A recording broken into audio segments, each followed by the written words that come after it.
ನಟರಾಜ್ ಗೌಡ್ರೆ ಆ ತಾಯಿ ಪ್ರಶ್ನೆ ಕೇಳಿದ್ರು, ಟ್ರಾನ್ಸ್ಫರ್ಗೆ ವರ್ಗಾವಣೆಗೆ ಹಣ ಯಾರು ಕೊಡ್ತಾರೋ ಅಪ್ಪ ಅದನ್ನ ಕೇಳಿಸ್ಕೊಳ್ಳೋಕೆ ಬಹಳ ಕಷ್ಟ ಆಯ್ತು. ಯಾರು ಕೊಡ್ತಾರೆ ಸರ್ ವರ್ಗಾವಣೆಗೆ ದುಡ್ಡು? ಯಾರು ಕೊಡಬೇಕು ದುಡ್ಡನ್ನ?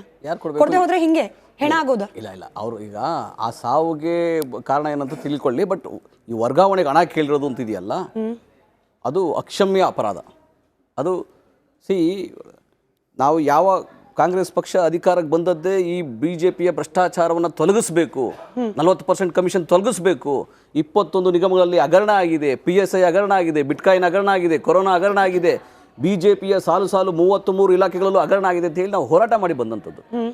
ಯಾವುದೇ ಕಾರಣಕ್ಕೆ ಈ ಹಗರಣಗಳನ್ನು, ಈ ರೀತಿಯ ಭ್ರಷ್ಟಾಚಾರವನ್ನು ಸಹಿಸಲಿಕ್ಕೆ ಸಾಧ್ಯನೇ ಇಲ್ಲ.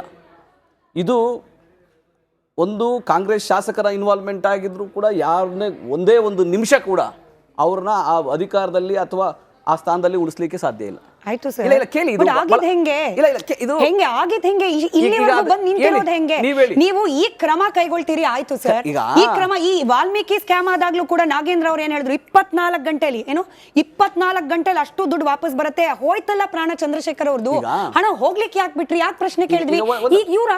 ಇಂಥ ಸಾವು ಬರೋವರೆಗೂ ಯಾಕೆ ಬಿಟ್ರಿ? ನಿಮ್ ಸರ್ಕಾರ ನೀವು ಪ್ರಾಮಿಸ್ ಮಾಡಿದ್ದೆ ಅಲ್ವಾ? ಜನರಿಗೆ ನೀವು ಪ್ರಾಮಿಸ್ ಮಾಡಿದ್ದೆ ಅಲ್ವಾ? ಭ್ರಷ್ಟಾಚಾರ ಮುಕ್ತ ಆಡಳಿತ. ನೋಡಿ, ಈಗ ಸಾವುಗೂ ಈ ಪ್ರಕರಣಕ್ಕೆ ನೋಡಿ, ಸಾವಾಗಿದ್ದ ತಕ್ಷಣನೇ ಅದು ಆತ್ಮಹತ್ಯೆನೋ ಅಥವಾ ಕೊಲೆನೋ ಅಲ್ಲ. ಅದು ತನಿಖೆಯಿಂದ ಗೊತ್ತಾಗ್ತಾ ಇದೆ. ಯಾಕಂದ್ರೆ ಅದನ್ನು ನ್ಯಾಚುರಲ್ ಡೆತ್ ಅಂತಾನೂ ಕೂಡ ಹೇಳ್ತಾ ಇದ್ದಾರೆ, ಅದು ಬೇರೆ ವಿಷಯ.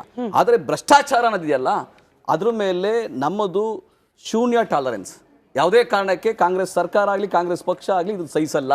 ಅದಕ್ಕೆ ಮಾನ್ಯ ಸಿದ್ದರಾಮಯ್ಯನವರು ತಕ್ಷಣವೇ, ಮಾನ್ಯ ಗೃಹ ಮಂತ್ರಿಗಳು ಪರಮೇಶ್ವರ್ ಅವರು ತಕ್ಷಣವೇ ರಿಯಾಕ್ಟ್ ಮಾಡಿ CID ಒಂದು ತನಿಖೆಗೆ ಆದೇಶ ಮಾಡಿ ಅವ್ರ ಮೇಲೆ FIR ಮಾಡಿ. ಯಾಕಂದರೆ ಈಗ ನೇರವಾಗಿ ಹೇಳಿದ್ದಾರೆ, ಆ ಹೇಳಿಕೆನೇ ಸಾಕು, ಅದಕ್ಕೆ ರೈಟಿಂಗಲ್ಲಿ ಕಂಪ್ಲೇಂಟ್ ಕೊಡಲೇಬೇಕಂತ ಏನಿರಲಿಲ್ಲ. ಕಂಪ್ಲೇಂಟ್ ಬಂದಿದೆ, ಅವ್ರ ಮೇಲೆ FIR ಮಾಡಿ ಈಗ ಅವ್ರನ್ನ ತನಿಖೆಗೆ ಒಳಪಡಿಸ್ತಾ ಇದ್ದಾರೆ. ಎಲ್ಲಿ ಹೋಗಿದ್ದಾರೆ ಈಗ? ಅದನ್ನ ತನಿಖೆ ಆಯ್ತು, ಈಗ ತನಿಖೆ ಮಾಡೋದು. ಈಗ ಅಂದ್ರೆ ಒಂದು ಭ್ರಷ್ಟಾಚಾರ ನಡೆದಿರೋದು, ಆರೋಪ ಮಾಡ್ತಿರೋದು, ಸಾವಿನ ಮನೆಯಲ್ಲಿ ನೋವು ಅನುಭವಿಸ್ತಾ ಇರೋದು, ಆರೋಪ ಮಾಡ್ತಿರೋದು. ನಾನು ಅದೇ ಹೇಳ್ತಿರೋದು, ಆರೋಪ ಮಾಡ್ತಿರೋದು ಸಾವಿನ ಮನೆಯಲ್ಲಿ ಗಂಡನ ಮಗನ ಶವದ ಮುಂದೆ ಮಾತನಾಡ್ತಿರೋ ಹೆಣ್ಮಕ್ಳು. ನಿಜ ಆಯ್ತಾ? ಸುಳ್ಳು ಹೇಳ್ತಾರೆ ಅಂತ ಹೇಳಿ ನಾವ್ ಹೇಳಲಿಕ್ಕೆ ಸಾಧ್ಯ ಇಲ್ಲ. ಒಂದು ಭ್ರಷ್ಟಾಚಾರ ಆಗೋದಕ್ ಬಿಟ್ಟಿರೋದು ಒಂದು, ಎರಡನೇದು ಭ್ರಷ್ಟಾಚಾರ ಮಾಡಿದ್ದಾರೆ ಅನ್ನೋರು ಎಸ್ಕೇಪ್ ಆಗ್ಲಿಕ್ಕೆ ಬಿಟ್ಟಿರೋದು. ಅಲ್ಲಿ ಕಾನೂನು ಸುವ್ಯವಸ್ಥೆ, ಉಷಾ ಅವರು ಹೇಳಿ ಕಾನೂನು ಸುವ್ಯವಸ್ಥೆ ಒಂದ್ ಕಡೆ, ಆಡಳಿತದಲ್ಲಿ ಪಾರದರ್ಶಕತೆ ಇಲ್ಲ, ಮತ್ತೊಂದ್ ಕಡೆ ಕಾನೂನು ಸುವ್ಯವಸ್ಥೆ ಬಗ್ಗೆನೂ ಭರವಸೆ ಇಲ್ಲ. ಹಿಂಗ ಅನಿಸ್ತಿಲ್ವಾ ಉಷಾ? ಖಂಡಿತವಾಗ್ಲೂ ಹೌದು. ಯಾಕೆ ಅಂತ ಹೇಳಿದ್ರೆ ಪ್ರತಿ ಸರ್ಕಾರಗಳ ಜವಾಬ್ದಾರಿ ಏನಿರುತ್ತೆ, ಮೊದಲನೇದಾಗಿ ತಮ್ಮ ಸರ್ಕಾರದ ಅವಧಿಯಲ್ಲಿ ಯಾರಿಗೂ ಸಹ ಅನ್ಯಾಯಗಳಾಗಬಾರದು. ಒಂದು ಅದರಲ್ಲೂ ವಿಶೇಷವಾಗಿ ಹಿಂದಿನ ಸರ್ಕಾರಗಳಲ್ಲೂ ನಾವು ನೋಡಿದೀವಿ ಯಾವ ರೀತಿ ಸಂತೋಷ್ ಅವರ ಸಾವಿಗೆ ಯಾರು ಕಾರಣ ಆಗಿದ್ರು, ಅವರ ಒಂದು ಆತ್ಮಹತ್ಯೆ ಪತ್ರವನ್ನು ನೋಡಿದ್ವಿ. ಅಲ್ಲಿ ಒಬ್ಬರು ಮಾಜಿ ಸಚಿವರು ಸಹ ಭಾಗಿಯಾಗಿದ್ರು. ಅವರಿಗೆ ಆಗಿದ್ದಂತಹ ಸರ್ಕಾರದ ಒಂದು ತನಿಖಾ ಒಂದು ಮೂಲಕ ಅವರಿಗೆ ಒಂದು ರಿಪೋರ್ಟ್ ಅನ್ನು ಸಹ ಕೊಡ್ತಾರೆ. ಸೊ ಈ ರೀತಿ ಒಂದು ಏನು ಇವರ ಒಂದು ಭ್ರಷ್ಟಾಚಾರ ಅಂದ್ರೆ ಆಡಳಿತ ಪಕ್ಷಗಳ ಒಂದು ಭ್ರಷ್ಟಾಚಾರಕ್ಕೆ ಕೊರಗಿ ಸಾಕಷ್ಟು ಒಂದು ಹಗರಣಗಳಲ್ಲಿ ಒಳಗೊಂಡಂತಹ ಒಂದು ಅಧಿಕಾರಿಗಳ ಒಂದು ದಾಸೋಹ ಇದೆಯಲ್ಲ, ಅವರಿಗೋಸ್ಕರ ಈ ಒಂದು ಟ್ರಾನ್ಸ್ಫರ್ ದಂಧೆಗಳು ನಾವು ಕೇಳಿದೀವಿ. ಒಂದು BJP ಪಕ್ಷದ ಮಹಾನ್ ನಾಯಕರ ಒಬ್ರು ಹೇಳಿದ್ದಾರೆ 2500 ಕೋಟಿ ಒಬ್ರು CM ಕೊಡ್ಬೇಕು ಅಂತ ಹೇಳಿ. ಮತ್ತೆ PSI ಹಗರಣದಲ್ಲಿ ಯಾವ ರೀತಿ ಕಮಿಷನ್ ಗಳನ್ನ ತಗೊಂಡಿದ್ದಾರೆ, ಅದ್ರಲ್ಲಿ ಯಾರ್ಯಾರು ಸಿಕ್ಬಿದ್ರು. ಆದ್ರೆ ಈ ಇಂಥ ಹಗರಣಗಳಲ್ಲಿ ಸಿಕ್ಬಿಡ್ತಿರೋದು ಕೇವಲ ಒಂದು ಸಣ್ಣ ಸಣ್ಣ ಮೀನುಗಳಷ್ಟೇ. ದೊಡ್ಡ ದೊಡ್ಡ ತಿಮಿಂಗ್ಲಗಳು ಇನ್ನೂ ಸಹ ಸಿಗಾಕೊಳ್ಳಿ.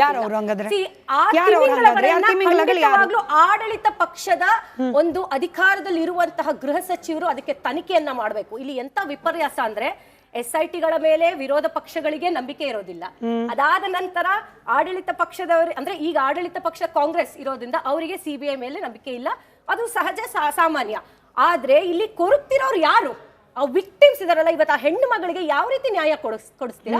ಈ ರೀತಿ ಅದು ಒಂದೇ ವಿಚಾರ ಅಲ್ಲ, ಸಾಕಷ್ಟು ನಾವು ಹಗರಣಗಳನ್ನ, ಆತ್ಮಹತ್ಯೆಗಳನ್ನ, ಅವರು ಡೆತ್ ನೋಟ್ಗಳನ್ನ ಬರೆದ್ರೂ ಸಹ ನಾವು ಏನು ಕ್ರಮಗಳನ್ನ ತಗೊಳ್ತಾ ಸ್ಥಿತಿಯಲ್ಲಿ ಇವತ್ತು ಕೂತಿದ್ದೀವಿ. ಒಂದು ಸರ್ಕಾರಗಳು ಇವತ್ತು ಬಂದು ಕೂತಿದೆ. ಆ ನೈತಿಕತೆ ಮೂರು ಪಕ್ಷಗಳಿಗಿದೆಯಾ ಅಂತ ತಾವು ಆತ್ಮಾವಲೋಕನ ಮಾಡ್ಕೊಳ್ಳಿ. ಸರ್ಕಾರ ಭರವಸೆಯನ್ನ ಕಳ್ಕೊಳ್ತಿರೋದೇ ಗ್ಯಾರಂಟಿ ಆಗಿ ಉಳಿದು ಬಿಟ್ಟಿದ್ಯಾ ಅಂತ ಹೇಳಿ. ಅಂದ್ರೆ ಪಂಚ ಗ್ಯಾರಂಟಿಗಳು, ಜನರ ಬದುಕಿನ ಕಲ್ಯಾಣ, ಸರ್ವ ಜನಾಂಗದ ಶಾಂತಿಯ ತೋಟ, ಇವೆಲ್ಲ ಹೇಳಿ ಅಧಿಕಾರಕ್ಕೆ ಬಂದವರಪ್ಪ. ಎಲ್ಲಿ ಉಳಿತಾ ಇದೆ ಭರವಸೆ? ಒಂದಾದ್ಮೇಲೆ ಒಂದು ಹಗರಣ, ಭ್ರಷ್ಟಾಚಾರ, ಒಂದು ತಾರ್ಕಿಕ ಅಂತ್ಯ ಅಂತ ಹೇಳಿ ಒಂದು ಮುಟ್ಟೇ ಇಲ್ಲ ಆರೋಪ. ಅಷ್ಟು ಬೇಗ ಮತ್ತೊಂದು ಆರೋಪ. ಭರವಸೆ ಅನ್ನೋದು ಉಳಿದಿದ್ಯಾ ಹಾಗಾದ್ರೆ ಸರ್ಕಾರದ ಮೇಲೆ? ಖಂಡಿತ ಇಲ್ಲ ಮೇಡಮ್, ಗ್ಯಾರಂಟಿ ಉಳಿದಿಲ್ಲ ಈ ಸರ್ಕಾರದ ಮೇಲೆ. ನೋಡಿ, ಹಿಂದೆ ಇದ್ದಂಥ ಬಿಜೆಪಿ ಸರ್ಕಾರದ ಮೇಲೆ 40% ಕಮಿಷನ್ ಆರೋಪ ಹೊರಿಸಿ ಬಂದಂಥ ಕಾಂಗ್ರೆಸ್ ಸರ್ಕಾರ ಇವತ್ತು 14 ತಿಂಗಳು ಕಳೆದ್ರೂ ಕೂಡ ರಾಜ್ಯದಲ್ಲಿ ಏನು ಮಾಡಿದೆ? ಯಾವುದೇ ಒಂದು ಅಭಿವೃದ್ಧಿ ಕೆಲಸ ಮಾಡಿಲ್ಲ, ಬರೇ ಭ್ರಷ್ಟಾಚಾರದಲ್ಲಿ ನಿರತರಾಗಿದ್ದಾರೆ. ಅದಲ್ಲದೆ ದರ ಕೂಡ ಏರಿಕೆ ಮಾಡಿದ್ದಾರೆ, ಜನಸಾಮಾನ್ಯರಿಗೆ ಹೊರೆ ಮಾಡಿದ್ದಾರೆ, ಅಭಿವೃದ್ಧಿ ಕೆಲಸಗಳು ಎಲ್ಲೂ ಆಗಿಲ್ಲ. ನೋಡಿ, ಇತ್ತೀಚೆಗೆ ನಡೀತಿರುವಂಥದ್ದು ಮೂಡಾದು ಇರ್ಬೋದು, ವಾಲ್ಮೀಕಿ ಅಭಿವೃದ್ಧಿ ಮಂಡಳಿ ಹಗರಣ ಇರ್ಬೋದು, ಮತ್ತು ಅಲ್ಲಿ ಚಂದ್ರಶೇಖರನ್ ಆತ್ಮಹತ್ಯೆ ಆಯಿತು ವಾಲ್ಮೀಕಿ ನಿಗಮ ಅಭಿವೃದ್ಧಿ ನಿಗಮ ಮಂಡಳಿ ಅಧಿಕಾರಿದು. ಅದಾಗಿ 2 ತಿಂಗಳು ಕೂಡ ಆಗಿಲ್ಲ ಇನ್ನೂ ಕೂಡ. ಇವತ್ತು ಕೂಡ ಅದೇ ದಲಿತ ವರ್ಗದ ಒಬ್ಬ ಅಧಿಕಾರಿ PSI ಸಾವಿಗೀಡಾಗಿದ್ದಾರೆ. ಕಾರಣ ನೋಡಿದ್ರೆ ಅಲ್ಲಿಯ MLA ಮತ್ತು MLA ಮಗ ಲಂಚಕ್ಕೆ ಬೇಡಿಕೆ ಇಟ್ಟಿದ್ದಾರೆ. ಯಾವುದಕ್ಕೋಸ್ಕರ?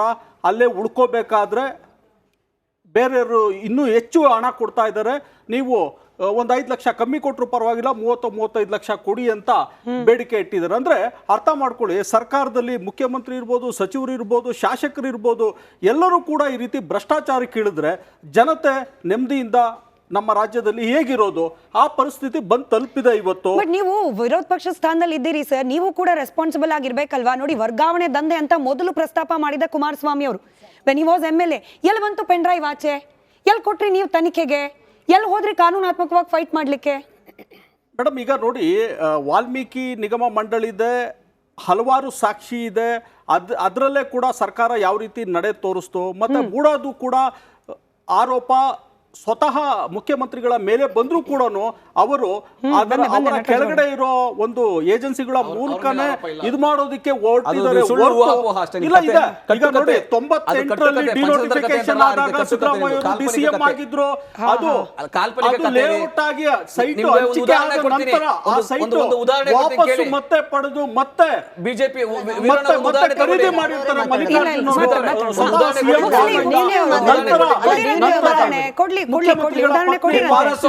ಮುಖ್ಯಮಂತ್ರಿಯಾಗಿದ್ದಾಗ ಇದೆಲ್ಲ ಅವರ ಅಧಿಕಾರ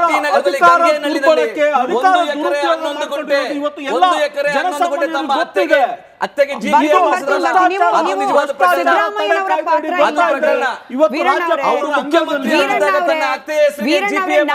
ಪ್ರಶ್ನೆ ಕೇಳಿದೆ ಪೆನ್ ಡ್ರೈವ್ ಎಲ್ಲಿ ಅಂತ, ನೀವು ಅದಕ್ಕೆ ಉತ್ತರ ಕೊಡ್ಲಿಲ್ಲ. ನಟರಾಜ್ ಗೌಡ್ರೆ, ಮುಖ್ಯಮಂತ್ರಿಗಳ ಪಾತ್ರನೇ ಇಲ್ಲ ಅಂತಿದ್ದೀರಿ, ಅದಕ್ಕೂ ನಮ್ಮ ಹತ್ರ ಒಂದ್ ಸ್ವಲ್ಪ ಅಪ್ಡೇಟ್ ಇದೆ. ತಪ್ಪು ನಂಗಿದ್ರೆ ನೀವು ಮುಂದೆ ತಿದ್ದೀರಂತೆ. ಕಾಂತಿ ಶೆಟ್ಟಿ ಅವರೇ, ನಿಮ್ಮನ್ನು ಪ್ರಶ್ನೆ ಮಾಡ್ತೀನಿ. ವಿರೋಧ ಪಕ್ಷವಾಗಿ ಪಾದಯಾತ್ರೆ ಮಾಡ್ತಿದ್ದೀರಿ, ಔಟ್ಕಮ್ ಏನಪ್ಪ? ಪಾದಯಾತ್ರೆ ಮಾಡೋದ್ರಿಂದ ಏನನ್ನ ಸಾಧಿಸ್ಲಿಕ್ಕೆ ಹೊರಟಿದ್ದೀರಿ? ವಿಜೇಂದ್ರ ಅವರನ್ನ ಹಳೆ ಮೈಸೂರು ಭಾಗದಲ್ಲಿ ಸ್ಟ್ರಾಂಗ್ ಮಾಡ್ಲಿಕ್ಕೆ, ಅಥವಾ ಕುಮಾರಸ್ವಾಮಿ? ನಾನು ಕಾಂತಿ ಶೆಟ್ಟಿ ಅವ್ರನ್ನ ಕೇಳ್ತಿದ್ದೀನಿ ಸರ್. ಕುಮಾರಸ್ವಾಮಿ ಅವರು ಹಾಗೆ ಬಿಜೆಪಿ ನಡುವಿನ ವೈಮನಸ್ಸು ಅಂತ ಹೇಳಿ ಏನ್ ಕಾಣೋಕ್ ಸಿಕ್ತೋ ಅದೆಲ್ಲವೂ ಕೂಡ ಸರಿ ಇದೆ ಅಂತ ಹೇಳಿ ತೋರ್ಸ್ಲಿಕ್ಕೆ ಪಾದಯಾತ್ರೆ. ಔಟ್ಕಮ್ ಏನು ಪಾದಯಾತ್ರೆದು? ಒಂದು ಸರ್ಕಾರ ಹಗರಣದಲ್ಲಿ ತಾನೇ ಸುತ್ತಿಕೊಂಡು ಬಿಡಿಸಿಕೊಳ್ಳಲಾಗದಂತಹ ಪರಿಸ್ಥಿತಿಯಲ್ಲಿದೆ. ಅದು ಯಾವ ತರ ಇದೆ ಅಂದ್ರೆ, ಮಾತೆತ್ತಿದ್ರೆ ಈಗಲೇ ಕಾಂಗ್ರೆಸ್ ವಕ್ತಾರ ಒಂದು ಮಾತು ಹೇಳಿದ್ರು, 21 ಆ ಹಗರಣ, ಈ ಹಗರಣ, ಇನ್ನೊಂದು ಹಗರಣ, 40% ಅಂತ ಹೇಳ್ಕೊಂಡು ಅಧಿಕಾರಕ್ಕೆ ಬಂದ್ರೆ, ನಿಮ್ಮ ಹತ್ರ ಅಧಿಕಾರ ಇದೆ, ನಿಮ್ಮ ಹತ್ರ ಗೃಹ ಇಲಾಖೆ ಇದೆ, ಎಲ್ಲ ಇದ್ರೂ ಕೂಡ ಇದುವರೆಗೆ ಸಾಬೀತುಪಡಿಸಕ್ಕಾಗಿಲ್ಲ. 21 ಹಗರಣ ಬಿಜೆಪಿ ಮೇಲೆ ಇದೆ ಅಂತ ಹೇಳಿದ್ರೆ ಯಾಕೆ ಸುಮ್ಮನಿದ್ದೀರಾ? ಕೈ ಕಟ್ಟಿ ಒಳಗಾಕೆಲ್ಲ ಒದ್ದು ಯಾಕೆ ಸುಮ್ಮನಿದ್ದೀರಾ? ನೋಡಿ, ಒಂದು ಮಾತಾಡೋದಕ್ಕೂ ರಾಜ್ಯದ ಜನತೆಗೆ ಎವಿಡೆಂಟ್ ಆಗಿ ಗೊತ್ತಾಗ್ತಿದೆ, ಮತದಾರರಿಗೆ ಗೊತ್ತಾಗ್ತಿದೆ, ಎಲ್ರಿಗೂ ಗೊತ್ತಾಗ್ತಿದೆ. ಇಷ್ಟು ಎವಿಡೆಂಟ್ ಆಗಿ ಇಷ್ಟೊಂದು ನಡೀತಾ ಇದೆ, ಇಷ್ಟೊಂದು ಹಗರಣಗಳು ನಡೀತಾ ಇದೆ, ಆದ್ರೂ ಸುಮ್ಮನೆ ಕೂತಿದ್ದಾರೆ. ನಿಮ್ಗೆ ನಿಜವಾಗ್ಲೂ ನೋಡಿ, ಆಡಳಿತಾರೂಢ ಪಕ್ಷ ಒಂದು ವಿರೋಧ ಪಕ್ಷದವರು ನಿಲುವಳಿ ಮಂಡಿಸಿದ್ರೆ ಸದನದಲ್ಲಿ ಅದನ್ನು ಉಪೇಕ್ಷೆ ಮಾಡಿಬಿಟ್ಟು ಅಲ್ಲಿ ಮೊಟಕುಗೊಳಿಸಿ ಅದನ್ನು ಇದು ಮಾಡ್ತಾರೆ. ಅದಕ್ಕೂ ಉತ್ತರ ಕೊಡ್ತಾ ಇಲ್ಲ. ಎಲ್ಲಾದ್ರೂ ಒಂದು ಕಡೆ ಇಲ್ಲ ಅವರು ಸಿಕ್ಕಿ ಬೀಳ್ತಾರೆ. ಇಲ್ಲ, ಅಥವಾ ಮಾನ್ಯ ಸಿದ್ದರಾಮಯ್ಯನವರಿಗೆ ಇದು ಅವ್ರಿಗೆ ಗೊತ್ತಿದೆ, ಎವಿಡೆಂಟ್ ಆಗಿ ಗೊತ್ತಿದೆ ತಪ್ಪಾಗಿದೆ ಅಂತ. ಅದನ್ನು ಅವರೇ ಸದನದಲ್ಲಿ ಸಾರ್ವಭೌಮ ಒಂದು ಸದನದಲ್ಲಿ ಹೇಳಿದಾರೆ, ಇಲ್ಲಪ್ಪ 189 ಆಗಿಲ್ರಿ, ಅದು 89 ಆಗಿದೆ ಅಂತ. ಏನ್ ಮಾಡಿದ್ರಿ ಅದಕ್ಕೆ? ಆಗಿದೆ ಅಂತ ಹೇಳಿದ್ರಲ್ಲ. ಇಷ್ಟು ವರ್ಷ ಒಂದ್ ನಿಮಿಷ ಏನ್ರಿ ಕ್ರಮ ತಗೊಂಡ್ರಿ ನೀವು? ಒಂದ್ ನಿಮಿಷ ನಟರಾಜ್ ಗೌಡ್ರೆ, ಒಂದ್ ನಿಮಿಷ ಇರಿ. ನಿಮ್ಮ ಮಾತಾಗಿದೆ, ನಮಗೂ ಮಾತಾಡಕ್ಕೆ ಅವಕಾಶ ಕೊಡಿ.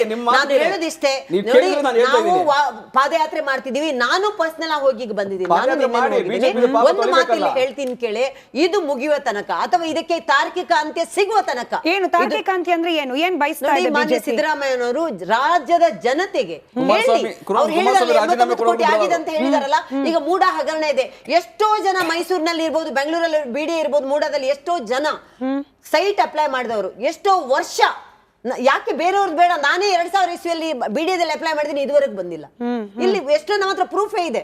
ನಾನು ಹೇಳ್ತಿರೋದು ಇಷ್ಟೆಲ್ಲ ಇರುವಾಗ ಸಾವಿರಾರು ಕೋಟ್ಯಾಂತರ ಹಗರಣ, ಇದು ಬಹುಕೋಟಿ ಹಗರಣ, 1-2 ಕೋಟಿ ಅಲ್ಲ, ಈ ಬಹುಕೋಟಿ ಹಗರಣ ಇಷ್ಟಿದ್ರೂ ಕೂಡ ಮಾನ್ಯ ಸಿದ್ದರಾಮಯ್ಯನವರು ಸುಮ್ಮನೆ ಕೂತಿದ್ದಾರೆ ಅಂತ ಹೇಳಿದ್ರೆ ಇನ್ನು ನಾವು ಇನ್ನೇನ್ ಮಾಡ್ಬೇಕು? ನಾವು ತನಿಖೆ ಮಾಡಿಸ್ತಾವ್ರೆ. ತನಿಖೆ ಒಂದ್ ನಿಮಿಷ, ಮಾನ್ಯ ತನಿಖೆ ಒಂದ್ ನಿಮಿಷ, ಒಂದ್ ನಿಮಿಷ. 200-300 ಅಳತೆಯ ಆಡಳಿತ ಪಕ್ಷದ 60,000 ಒಂದ್ ಸ್ವಲ್ಪ ಚದುರ ಅಡಿಯ ನೋಡಿ, ಅಲ್ಲ, ನಿವೇಶನ ಸುಮ್ನೆ ಒಂದ್ ನಿಮಿಷ, ಸಿಗ್ತಾ?